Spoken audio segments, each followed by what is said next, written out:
Le Conseil des ministres s'est réuni ce mercredi 29 mai 2019 sous la présidence de M. Patrice Talon, président de la République, chef de l'État, chef du gouvernement. Au cours de la séance, les décisions ci-après ont été prises. Au titre des mesures normatives, réglementation de la gestion du parc des véhicules et autres équipements motorisés de l'État. Le décret régissant le parc automobile de l'État date de 1999. 20 ans après, des insuffisances notoires ont été relevées dans son application. Elles résultent de plusieurs causes, dont les principales tiennent de la non-observance des dispositions du test ou du manque de rigueur dans sa mise en œuvre. Dès lors, des dérives et abus de toutes sortes se sont multipliés au fil des années. Il s'agit notamment de l'utilisation fréquente de véhicules de fonction par des personnes non habilitées, de l'attribution indue et de la circulation injustifiée de véhicules de service, ainsi que de l'emploi abusif de conducteurs de véhicules administratifs.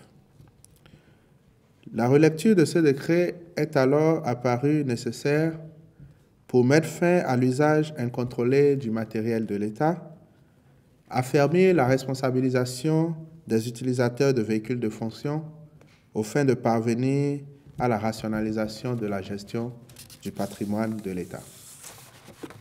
Par ailleurs, l'emploi des conducteurs de véhicules administratifs sera entièrement revu. Ainsi, au terme de la nouvelle réglementation, ces véhicules sont conduits par leurs attributaires eux-mêmes ou par les chauffeurs personnels de ceux-ci.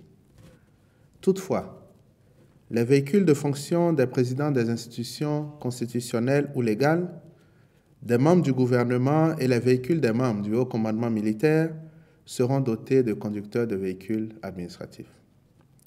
Les autres conducteurs de véhicules feront l'objet d'un redéploiement dans d'autres structures administratives. Enfin, le présent décret élargit le champ de la réglementation aux engins à deux roues, groupes électrogènes, équipements de manutention et de travaux publics et autres équipements motorisés susceptibles d'être acquis ou loués par l'État. Adoption du projet de décret portant transmission à l'Assemblée nationale du projet de loi portant code de l'électricité en République du Bénin.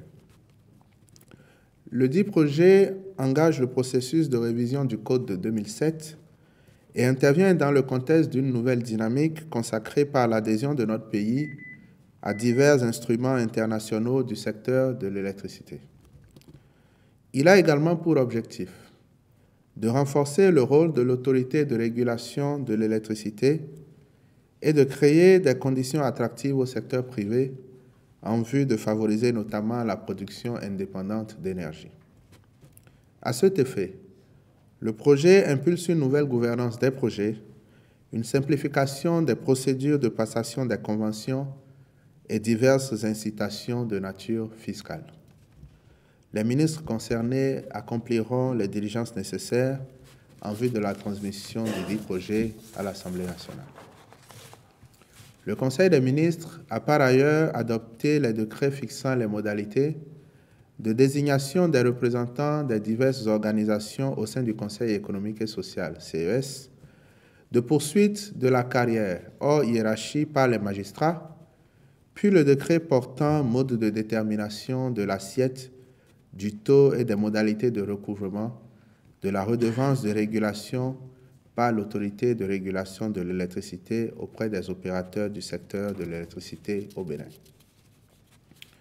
Au titre des communications, contractualisation pour la conduite de la mission complète de maîtrise d'œuvre du projet d'aménagement de la corniche est de Cotonou. Le gouvernement a prévu dans son programme d'action l'aménagement des berges de la lagune de Cotonou pour soutenir les nombreux chantiers ouverts dans le but de rendre plus attractif le cadre de vie de nos villes et améliorer ainsi le bien-être des populations.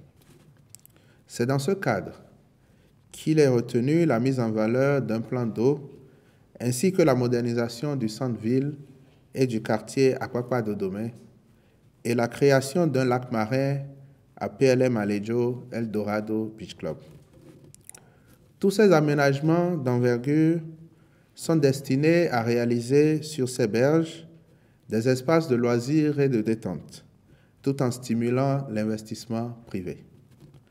Ainsi, la vocation commerciale du vieux centre-ville sera confortée par un développement immobilier de très grand standing et une transformation du plan de circulation au fin de l'adapter à ce nouveau paysage urbain. D'ores et déjà, les études d'exécution pour l'aménagement des berges du côté ouest de la lagune et la construction d'un boulevard lagunaire ont été conduites en 2017 et en 2018. Pour les compléter, il est pertinent de disposer de l'étude d'aménagement d'une voie de corniche sur la section est des berges. Le bureau d'études ACEP a été identifié à cette fin. La corniche est, proprement dite, s'étend sur un linéaire de 2,23 km décomposé en 3 sections.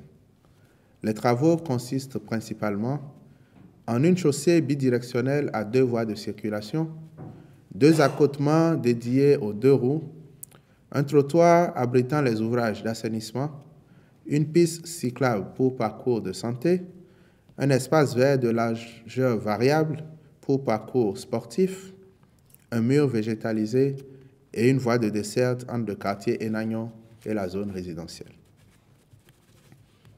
Transfert des infrastructures déployées dans le cadre du programme de renforcement des structures centrales de gouvernance à la Société béninoise d'infrastructures numériques.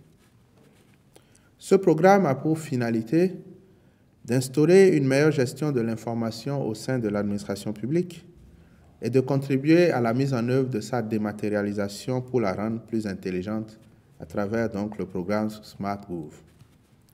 Plus précisément, il vise à améliorer l'efficacité et la transparence de l'action publique à travers notamment la création d'un réseau informatique national performant et sécurisé pour le déploiement et les usages d'applications informatiques dans l'administration, la construction d'un centre de données, data center, national pour héberger le cœur du réseau informatique, les applications, les services, les sites web et les données des structures publiques. Les infrastructures déployées dans ce cadre font partie du patrimoine numérique de l'État et, à ce titre, le Conseil des ministres a décidé de leur transfert à la Société béninoise des infrastructures numériques SA au fin d'une gestion optimale. Autorisation pour la conclusion d'une convention de concession et d'un contrat d'achat d'énergie relatif à la construction d'une centrale thermique de 25 MW. Le Conseil a marqué son accord pour la conclusion de la dite convention de concession avec la société Genesis Energy. La réalisation de cette centrale, à des conditions avantageuses pour notre pays, découle de la politique d'autonomie énergétique engagée par le gouvernement pour rendre disponible et permanente à court terme l'électricité de qualité. Il a par conséquent instruit les ministres concernés de prendre les dispositions appropriées pour faciliter le développement du projet de la centrale thermique à turbine dual fuel sur le site de Maria Gleta 1 en régime BOOT, entendez Build, Own, Operate and Transfer. Compte rendu de l'examen des rapports des inspections générales des ministères au titre de l'année 2018. Sur la période de janvier à décembre 2018, 197 rapports ont été produits par 16 ministères.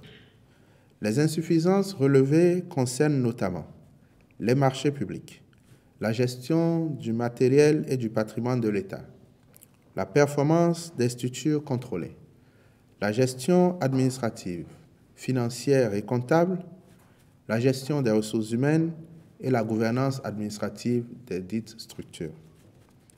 S'agissant des insuffisances liées à la gestion financière et comptable, elles ont mis en exergue des frais indûment perçus ou détournés, à savoir frais de mission et TVA notamment, à d'autres fins et non recouvrés, ce qui constitue un manque à gagner considérable pour l'État.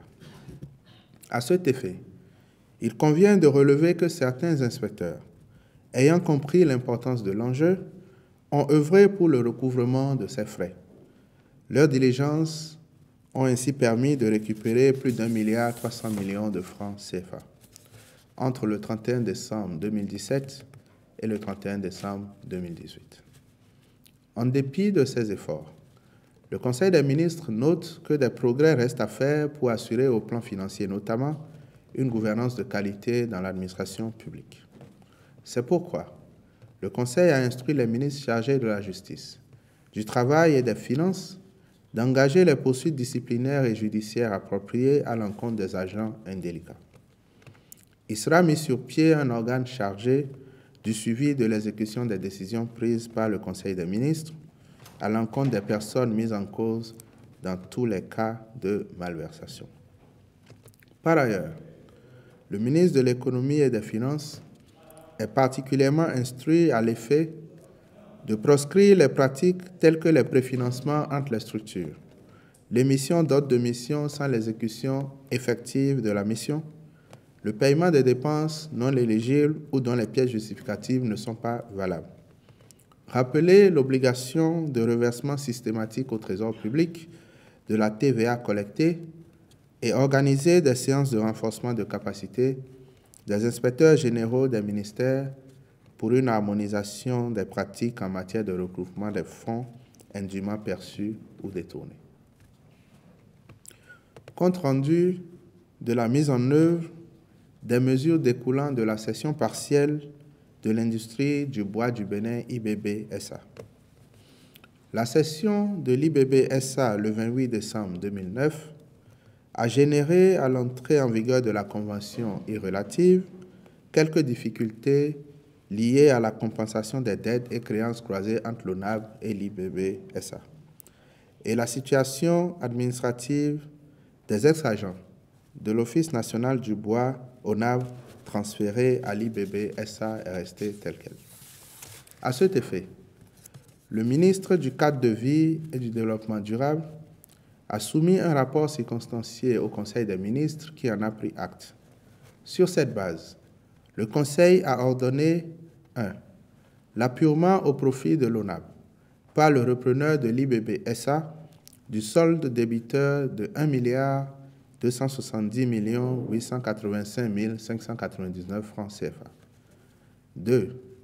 Le préfinancement par l'ONAV à titre de règlement à l'amiable des indemnités évaluées à 216 125 556 francs CFA aux travailleurs transférés à l'IBB SA, cette dette restant à la charge du repreneur.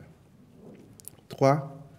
La finalisation, de concert avec celui-ci, de la relecture des documents contractuels consacrant la cession de la dite société et, en cas d'échec des négociations, la résiliation conformément au test en vigueur des actes de cession partielle de l'IBB SA. Prix des produits pétroliers au titre du mois de juin 2019. En application du mécanisme d'ajustement, les prix à la pompe au titre du mois de juin 2019 sont les suivants. Essence, 560 francs le litre. Pétrole, 575 francs le litre. Gasoil, 580 francs le litre. Mélange, 640 francs le litre. Gaz domestique, 516 francs le kilogramme. Au titre des manifestations et rencontres internationales, le Conseil a autorisé la participation du Bénin à la 40e session du comité du Codex alimentaire sur les méthodes d'analyse et d'échantillonnage à Budapest, en Hongrie, du 27 au 31 mai 2019. Au titre des mesures individuelles, les nominations suivantes ont été prononcées.